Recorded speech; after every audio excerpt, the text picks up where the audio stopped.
नमस्कार, स्वागत है आप सभी का वॉइस ऑफ हरियाणा में और मैं आपके साथ सालू यादव। पलवल में किसानों पर किए गए लाठीचार्ज। किसानों ने अपनी मांगों को लेकर एसडीएम वैशाली को ज्ञापन दिया। साथ ही उन्होंने यह भी कहा कि अगर हमारी मांगों को पूरा नहीं किया गया तो हम आंदोलन करने के लिए मजबूर होंगे। तो आइए देखते हैं पलवल से ऋषि भारद्वाज की एक खास report. Indian state government employees federation एवं राष्ट्रीय अध्यक्ष के सर्व कर्मचारी संघ हरियाणा के प्रदेश अध्यक्ष सुभाष लांबा ने कहा कि all India state government employees federation जनता की कड़ी मेहनत एवं टैक्स रिपेयर्स के पैसों से खड़े किए गए सार्वजनिक क्षेत्रों को किसी भी कीमत पर बिकने नहीं देंगे।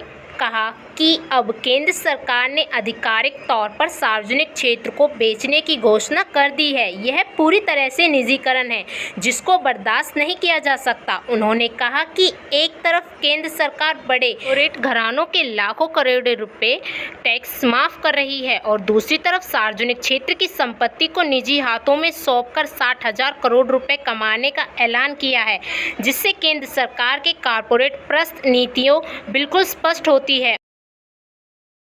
स्टेट गवर्नमेंट एम्प्लॉयज फेडरेशन के आह्वान पर पूरे देश में आज प्रदर्शन हुए हैं। इसमें जो केंद्र सरकार ने अभी हाल ही में जो नेशनल मुद्रीकरण पाइपलाइन योजना के तहत सार्वजनिक संपत्ति को बेचकर जो 6 लाख करोड़ रुपए एकत्रित करने की योजना की घोषणा करी है, आज प्रदर्शन के मार्फत से उसकी घोर निंदा की है और सरकार से मांग की है कि इसको फौरी तौर से वापस लिया जाए। दूसरा, जो किसानों के ऊपर लाठीचार्ज हुआ है, हम 3 कृषि कानूनों को वापस लेने की मांग करते हैं और जो लाठीचार्ज हुआ है शांतिपूर्वक जो प्रदर्शन कर रहे थे निहत्थे किसानों पर बर्बरतापूर्ण, उसकी निंदा करते हैं, न्यायिक जांच की मांग करते हैं, दोषियों के खिलाफ कार्रवाई हो।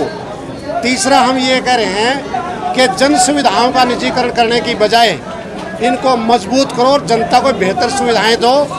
अलग अलग विभागों में 8 लाख से ज़्यादा पद खाली पड़े हुए हैं, उनको भरो, बेरोजगारों को रोजगार दो, जनता को बेहतर सुविधाएं दो। राइट टू सर्विस एक्ट लागू करने से पहले इन पदों को भरो, आवश्यक सुविधाएं प्रदान करो, तब ये राइट टू सर्विस एक्ट लागू हो सकता है, अदरवाइज लागू नहीं हो सकता। चौथा, जो ठेकेदारी प्रथा है उसको ख़त्म किया जाए, लेकिन सरकार ख़त्म करने के नाम पर एक नई कंपनी रजिस्ट्रेशन करा रहे हैं जिसका काम ही ठेके पर कर्मचारियों को भर्ती करना है। इसलिए हम कह रहे हैं कि इस आउटसोर्सिंग पॉलिसी भ्रष्टाचार की जर्नी और शोषण की पोषक है, इसको रद्द किया जाए और तमाम प्रकार के कच्चे कर्मचारी पक्के हों। जो हमारे पीटीआई हैं, ग्रुप डी के हमारे जो स्पोर्ट्स कोटे में लगे थे 1518, तमाम छटने वाले कर्मचारियों को वापस ड्यूटी पर लिया जाए। पुरानी पेंशन बहाली होनी चाहिए और हम माननीय मुख्यमंत्री जी की इस बयान पर गहरी नाराजगी प्रकट करते हैं कि अंशदायी पेंशन योजना बहुत बेहतर है। अगर बेहतर है तो माननीयों के ऊपर लागू क्यों नहीं होती, इस बात का जवाब भी हम सरकार से चाहते हैं। और अगर इन मांगों का समाधान नहीं हुआ तो बहुत जल्दी ही इस देश का all India state government employees federation, कर्मचारी और मजदूर सेंट्रल ट्रेड यूनियन मिल करके राष्ट्रव्यापी आंदोलन पर जाने पर मजबूर होंगे, ये हम कहना चाहते हैं। ऐसे ही खास खबरों को देखने के लिए हमारे Facebook page voice of Haryana को लाइक करें और यूट्यूब चैनल को सब्सक्राइब कर बेल आइकन दबाना ना भूलें।